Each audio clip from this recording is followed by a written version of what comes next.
Well, this is a wonderful new update for Dungeons and Dragons. I like talking about positive things on Thanksgiving, and as much as like the woke have gone crazy this week with the Dungeons and Dragons controversy, trying to destroy Gary Gygax and then being proud of it, it is now being pushed back on a level that we've never seen because of Elon Musk just commenting on it, which is fantastic.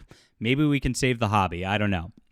I'm not really holding out much hope for the brand itself, but there are other great fantasy RPGs out there. Try Axe, A-C-K-S. It's on DriveThru RPG. It's one of the best systems out there by good people, by the way. But the Babylon Bee editor, Kyle Mann, actually did this wonderful response to the destruction of Gary Gygax that we've seen over the last few days, and it should be applauded. So I'm very, very happy to see this, and thank you guys for being there. I'm very thankful for you guys for being our audience here, for reading, for watching. You're amazing people, and as much as the industry wants to push you out, we want you around here. So thank you for joining our community, being here. We're going to save the culture together.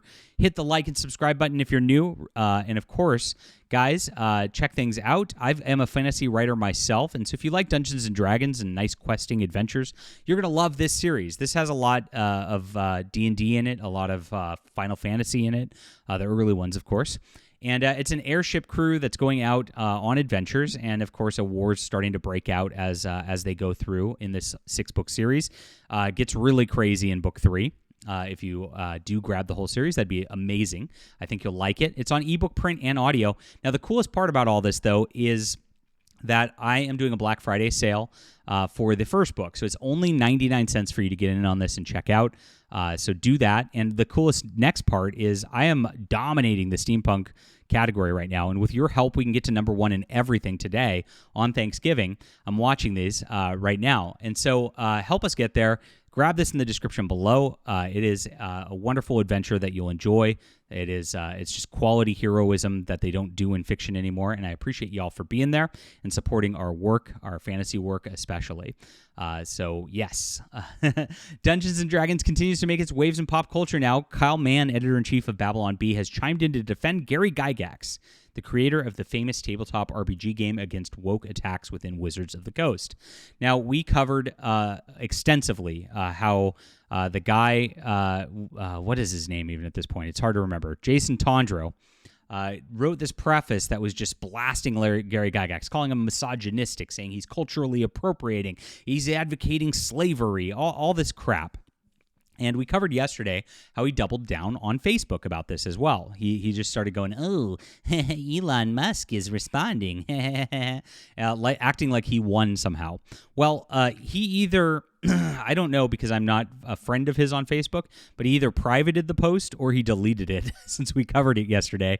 I think a lot of you went over there to leave your responses and say, hey, this is not a good way to create the founder of this thing where you owe your entire career to. This guy's a senior developer at Wizards of the Coast, trashing the guy who made his hobby.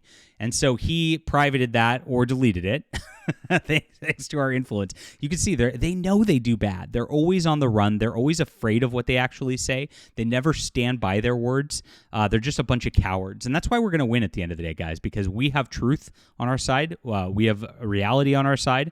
And they're just pushing these crazy narratives to just try to tarnish the great geniuses of the past. So Elon Musk, of course, made this go viral. Nobody gets to trash Gary Gygax and the geniuses who created Dungeons and Dragons. What the F is wrong with Hasbro and Wizards of the Coast? Well, I could go into that for a long, long time.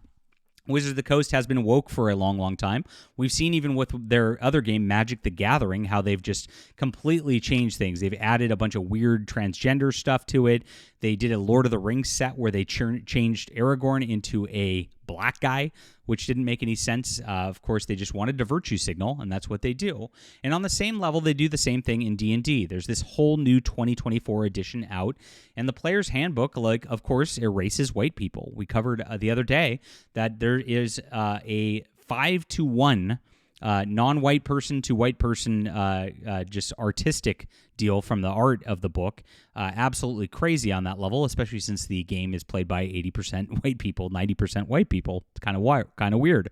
And then their Dungeon Master's Guide has gone really woke too. It's got all these references to role-playing out sexual fetishes and things like that.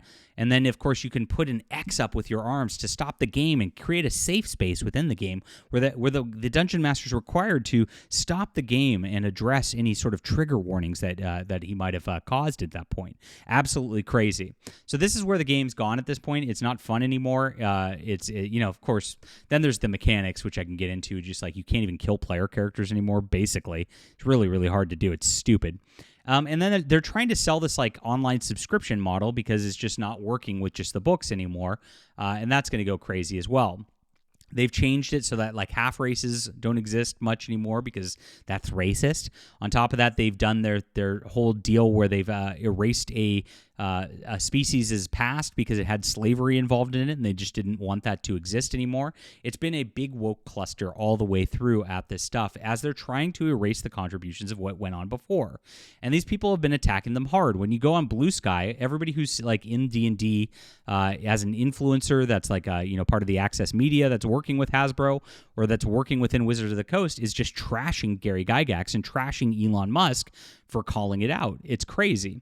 But here's where Kyle Mann steps in. So Kyle Mann is the editor-in-chief of the Babylon Bee. And he's actually waded into board games and tabletop gaming before. I actually wrote an article on it earlier this year when he got involved because he actually threw his support behind a Christian dungeon crawler game, which I backed on Kickstarter. It looks freaking awesome, called Deliverance.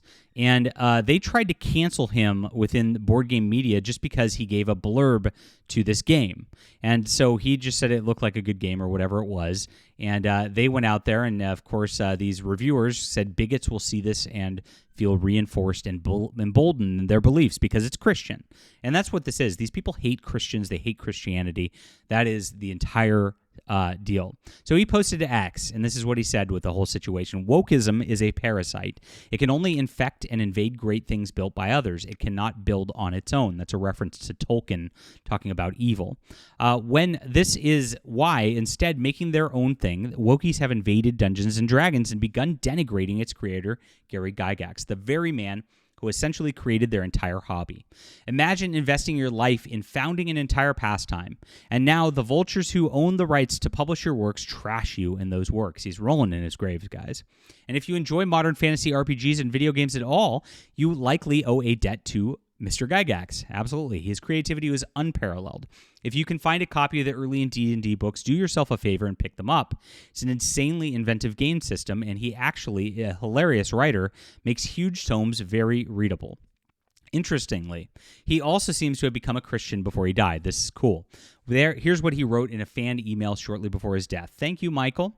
All I am is another fellow human that has, at last, after many wrong paths and failed attempts, found Jesus Christ. Via con Dios, Gary. Let your light shine before men so that they may see your good works and give your glory to the Father who is in heaven. Matthew 5:16. 3 cheers for Gary Gygax and his humble attempt to reflect his creator through the act of creation. And that's how it is. And I actually went further because Tolkien did much the same thing, gave glory to God with Lord of the Rings. And it's a wonderful, wonderful thing. We get a little positive story for Thanksgiving.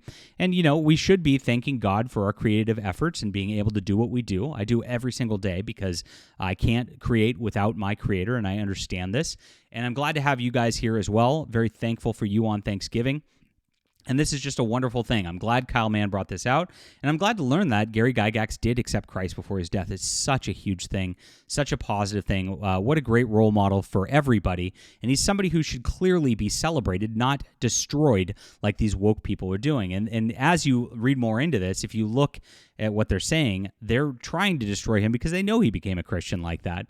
This is exactly what his daughter, Heidi Gygax, said. When she was trying to, quote, defend him and actually did further call him misogynistic, she blamed Christian upbringing for, quote, misogyny. It was absolutely crazy, but it's all about attacking Christianity at the end of the day. That is what these woke people want to do because they have evil lifestyles and they know it. And so they want to lash out and pretend that good is evil and evil is good. And that's why it doesn't work because the system's very clear. There are alignments. You're good, evil, or neutral. You're chaotic or ordered or neutral, right? And that's how life works. One cannot be the other. A is A, and that's how it is. All right, leave a comment down below with what you think about this. Love this today. Thank you guys for being here and supporting us as we cover everything in tabletop gaming and more. And of course, please check out my fantasy book for Steam and Country. Only 99 cents today. And like I said, you're going to love this whole series. If you want to go in on the whole series, I'd love that too. It's in the description below, and you can grab that very easily. You can click on the book series here to get your whole adventure going and get us to the top of the charts. Thank you so much. We'll be back soon.